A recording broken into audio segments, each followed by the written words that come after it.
Welcome back to This Week in Esports and Gaming for the first week of August 2022. It's weird to think how close we are to 2023, only 4 months away. But either way, I'm your host, Mark Kai, and let's dive right into the news.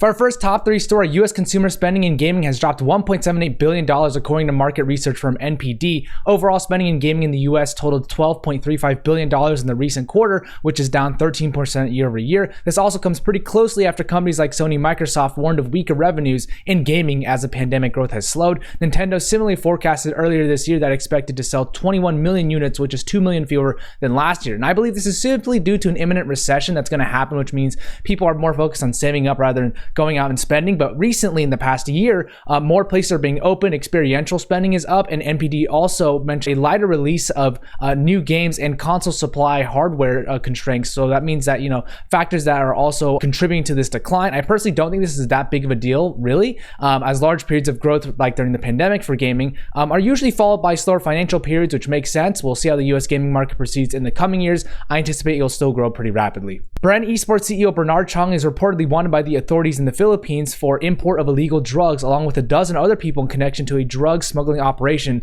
that took place in 2019, where 270 kilograms of meth was found at the Manila International Container Port. Apparently, he's invested into the Fortune Yield Cargo Services Corporation, which is the name of the company who was found on the shipment containing these illegal substances. Bernard has released a statement denying these claims that may destroy the good name that he's taken care of for so many years. In regard to esports, he founded the Southeast Asian esports org Bren Esports in 2017, fielding rosters in Valorant and Wild Rift. I personally can't say anything about this since this is still an ongoing investigation with updates to come, and I'm not personally involved in it. But that being said, many in the mobile gaming community have come out in support of Bren, such as Ash CWA and 𝗠𝗿, saying how positively impacted he was for the mobile gaming space in Clash Royale in the past. Hoping this gets resolved soon, and I'll keep y'all updated when I have updates. Tencent partnered with Logitech to launch a handheld cloud gaming device. It's anticipated to launch later this year with integration from many existing cloud gaming services. While no price, tech specs, and images are shown yet, we can anticipate it's going to be a pretty decent product given Logitech's reputation of hardware. So while this might not seem like a huge big deal right now, I think it shows a variety of things. Once again, Tencent is looking to expand beyond China with this partnership and wanting to target more markets such as the cloud gaming market with the technical expertise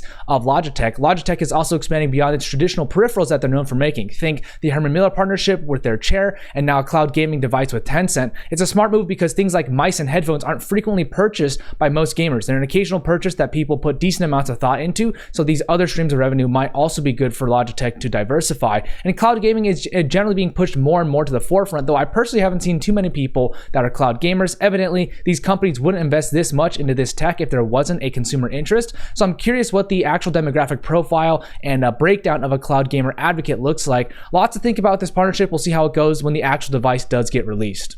As far as partnerships go, 𝗍 Esports partnered with Elgato. Elgato will equip 𝗍 Esports players, creators, and staff with its range of products and also potentially collaborate on content together. AWS partners with Grid Esports. AWS will become the circuit's official cloud infrastructure provider from 2022 through 2024 and will help create broadcast improvements in addition to widgets that add more context to data. Belong Gaming Arena has partnered with Optic to help celebrate Optic Day across 6 of their US-based arenas on August 14th. This means that this will also include merch drops, meet and greets, and gaming competitions, and more with the anticipation of celebrating Optic Gaming as an organization.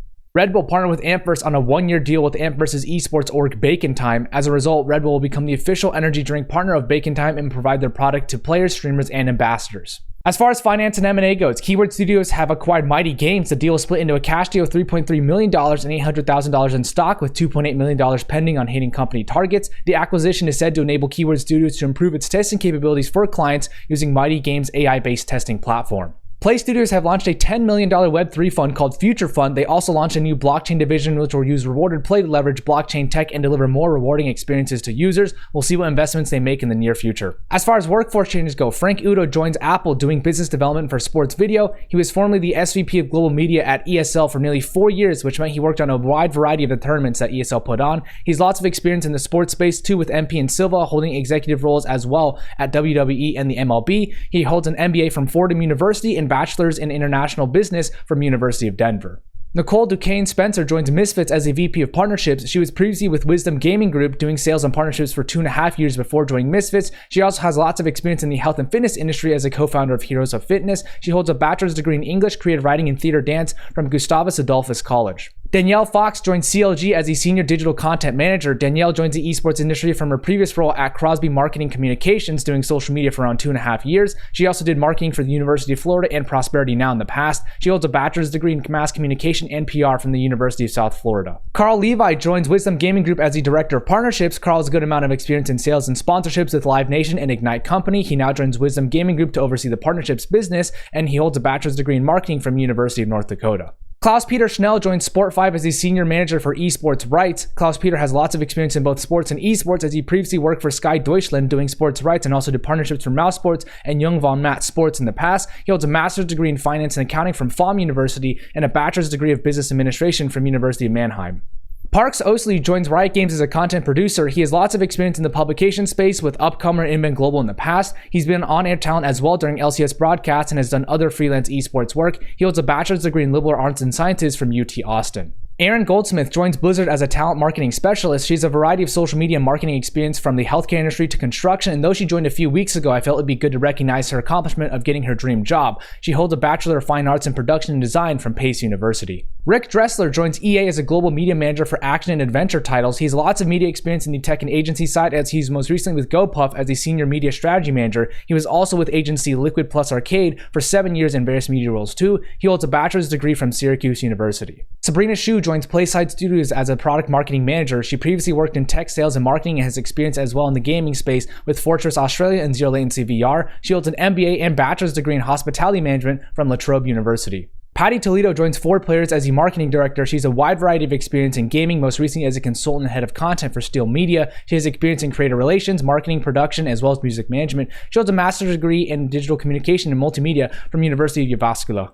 Nick Mariano has been promoted to the SVP of Business Development for Bent Pixels. He's been with Bent Pixels for nearly 10 years, doing a variety of roles from talent aggregation to overseeing their Bent Pixels network to now heading up the BD for the entire company. He holds a bachelor's degree in business administration from Babson College. Amanda Rubin has been promoted to the SVP of Global Sales and Marketing, and David Bluver has been promoted to VP of East Coast Sales and Enthusiast Gaming. Amanda has lots of experience in the gaming space, spending 4 years at EA doing partnerships before joining Enthusiast Gaming in 2019 doing partnerships and sales. She holds a bachelor's degree in hospitality and marketing from Cornell. David was with Enthusiast for about 2 years prior to his promotion as an account director, and he was with Group 9 Media for about 2 years prior and did sales at Business Insider before as well. He holds a bachelor's degree in communication and business from Penn State University. Edward Gregory has been promoted to the Senior Marketing Manager for Partnerships, Apparel, and Esports at Fnatic. He's been with Fnatic for about 3 years now and was the account lead for BMW, ASOS, Gucci, Latal, and AB InBev before. He was formerly in the sports space as the CEO of Accelerate Sport and holds a post-grad diploma in sports management from the University of Cape Town. Charlotte Beister has been promoted to the Senior Partnerships and Marketing Manager at 505 Games. She's been with the company for about 3.5 years prior to her promotion, and she started as a marketing manager for first-party games before adding her partnerships role and now being promoted to her current senior role. She holds an LCCI diploma from Bedford College. As far as new stuff goes, Belgium's loot box ban is really not being enforced. Studies have found that most companies outright ignored the ban, with 82 of the 100 top grossing Belgian iPhone games having loot box features during May of 2021. While this is the case among many mobile games with easily circumventing options, larger companies like Nintendo, EA, Valve, and Psyonix are no longer offering loot boxes for their titles in Belgium. Microsoft are going to test out a Game Pass family plan. They began testing in Colombia and Ireland earlier this week, which allows Xbox users to have up to 4 others on their plan. Currently, the users in Ireland are being offered a €22 per month plan, which equates to around €4.5 per person monthly if split by 5 people, which if compared to the current Game Pass Ultimate price of around €14.7 per month, it's a much better deal. That's it for this week in esports and gaming. Thank you so much for tuning in. Credit to the publications and authors for the images and information provided, and also shout out to James Fudge for all the workforce changes moves. If you want to go support him, please check out the link down below. And once again, everybody, have a great day.